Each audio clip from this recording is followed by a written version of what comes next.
the Sports Marketing Machine Podcast, the podcast to help those working in sports level up your marketing so that you can sell more tickets, sell more merchandise, and grow your fan base. I'm your host, Jeremy Neisser. If this is your first episode, thanks for tuning in. I appreciate you. Today, we will be discussing how you can analyze your advertising to see if it's working or not. I kind of look at your advertising in two different buckets. Oftentimes when I talk with teams, we talk a lot about attribution. People want to know, well, how much money is Facebook making me and how much money is this billboard making me? And it really gets messy. Now I'm going to explain why. So today we're going to focus on two areas: new customers, repeat customers. Let me define that. New customer, someone buys a ticket, hadn't been to your games before. Maybe they have been, but it's been 3 years ago or 4 years ago or what have you. So it's not been consecutive years, which would be a repeat buyer. A repeat buyer bought a ticket last year, came out to a game, then came out to a game this year. Repeat buyer. Got it? Good. All right.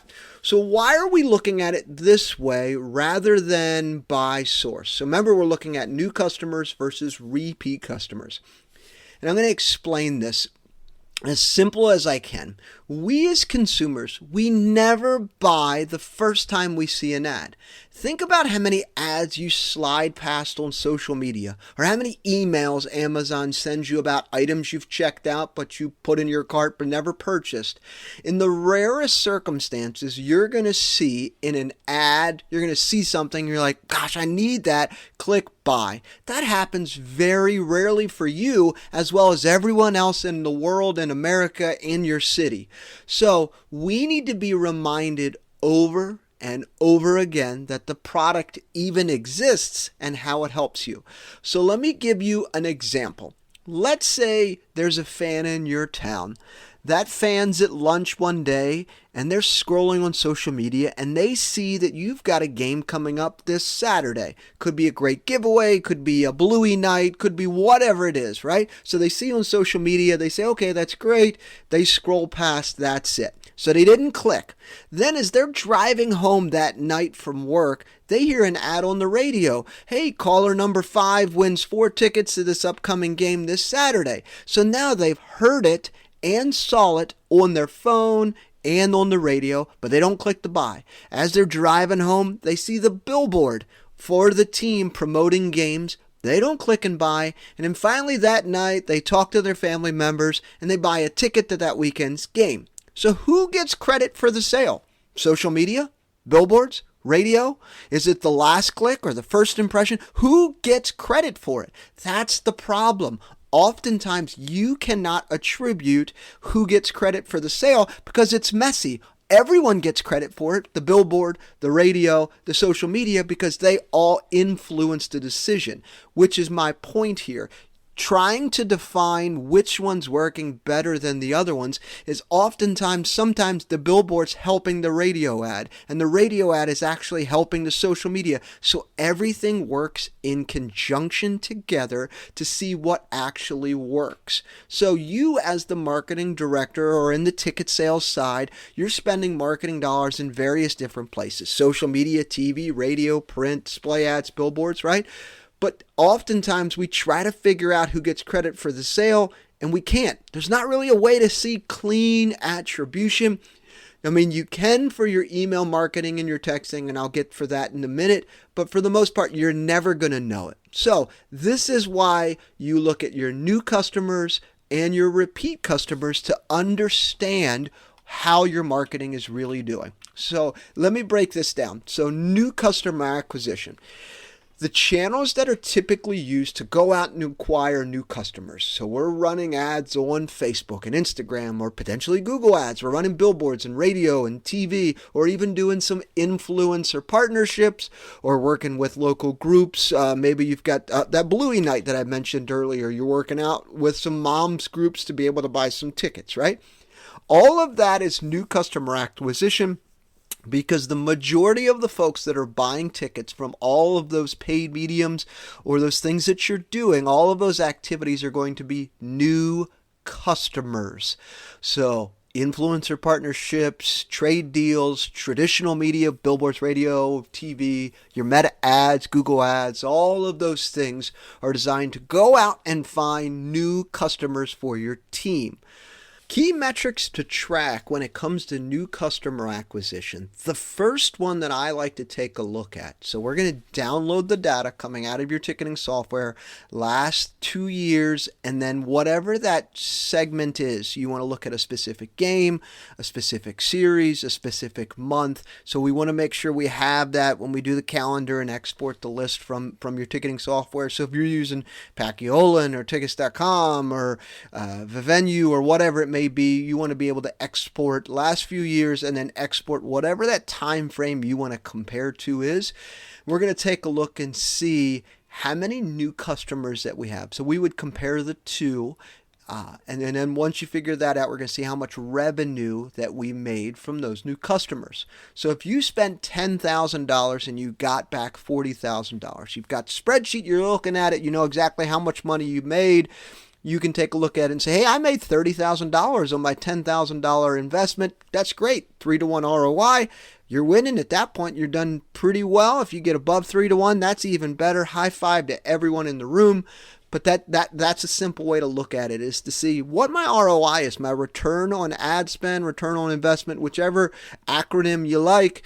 3-to-1 ROI, that's the goal there. But in this scenario that I'm sharing with you, we put in 10 grand, we made 40 grand back in ticket sales. We got a 3-to-1 ROI. The second thing that I'll look at from metrics to track, number of buyers and their tickets. So how many buyers did we sell to for that specific game, specific month, specific promotion, whatever it is? How many new buyers did we accumulate? And how many tickets did they purchase? That's great for us to know as we start digging into it. Now let's shift our focus over to return customers. Return customers, like we had mentioned earlier, they're the folks that came out last year. You got them to come back out this year. Great job. High five. So return customers are really great because they see value in the games that you're putting on and promotions and what have you. So let's talk about the channels typically used for return customers. It's really 1, 2, maybe 3. First one, email marketing. You've got them on your email list. You're sending out email messages to them, promoting specific games, and they're getting excited about it, buying tickets, and you're seeing it. Text messaging. If you're doing Lalo or Vazi or Mozio or whatever it is, some sort of text messaging company, that's another great one there for you to be able to see return customers. These are the people that came out in the past. You've got them to come back out. The third one is really retargeting Facebook ads, but you need a large audience to retarget to get them to come back out. But for the sake of this conversation, really just talking about email marketing and text messaging. So what metrics are we looking at for return customers? Similar to new customers, we want to see return ticket buyers. How many do we have? How many customers and their tickets and then their revenue, and really kind of see what's the difference between what they spent last year and what they spent this year. Hopefully they're spending more with you this year because that's the goal, right? But you really want to take a look at that. So you're going to look at return buyers, how many customers you have, how many tickets they purchased, and how much revenue that they have. So you're using your ticketing software, still using the same data that you had before. What's so great about this is that some situations you can actually track email marketing and your texting. And this is kind of the one nuance to what I was saying comparing new versus return, because these are the things you actually can control. You send out an email, someone clicks it and buys, right? Or they don't. But that's on you. That's not like the billboard had any influence to that and some of these other things, because really you should be controlling your return buyer marketing, which you are because you're sending out emails and you're sending out text messages. If you have the ability to track email and texting, you can do it in a lot of different platforms, Paciolan. You can also do it Tickets.com and a few other ones, but you can track all of those sources that you're sending out, specifically email and texting, to see the effectiveness of the channels. When you do that, you can make changes and tweaks to how you market to them. Come up with different headlines or subject lines in your emails, shorter emails, longer emails, different images, different offers and text messages. You can do all kinds of different things that you can control with your return customer engagement, so your emails and your text messaging. So that's why I kind of like to break things down into two buckets. If you're taking a look at your advertising and you're saying, hey, what's working and what isn't?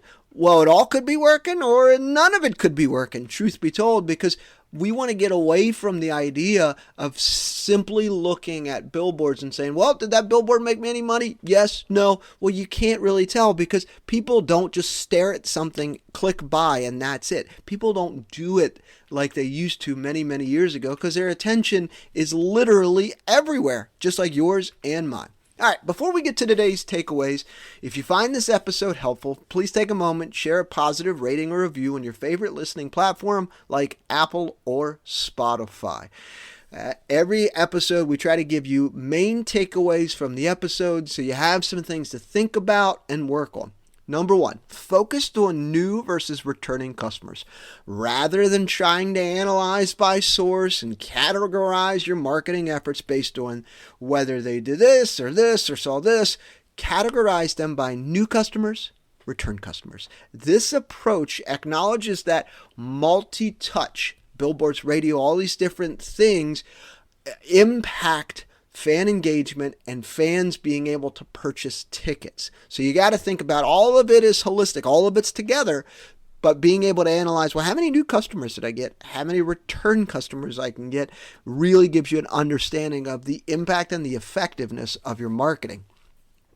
Measure your ROI, so your return on investment and buyer numbers. For new customer acquisition, focus on overall return on investment. So how much money did you put in? How much money did you get back? The number of new buyers and how many tickets they purchased. These metrics provide such a clear picture of your campaign's effectiveness rather than these complex trying to attribute who gets credit for all these different things. Unless you're just running ads on one channel and you're just running radio, you're just running billboards, like having some sort of attribution model and trying to figure this all out is not going to work. So if you just did it by new customers and return customers, you're going to really get a good understanding what's working and what isn't. And number three, main takeaway.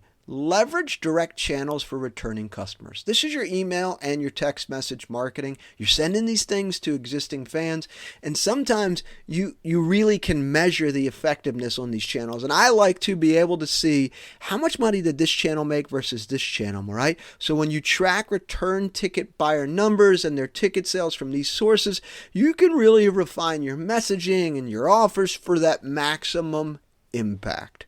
So there you go. So remember, be sure to track new customers versus return customers. Try not to get caught up in the attribution. Well, how much did the billboard make? How much did this make? Because all of it contributes to the sales of new tickets. Until next time.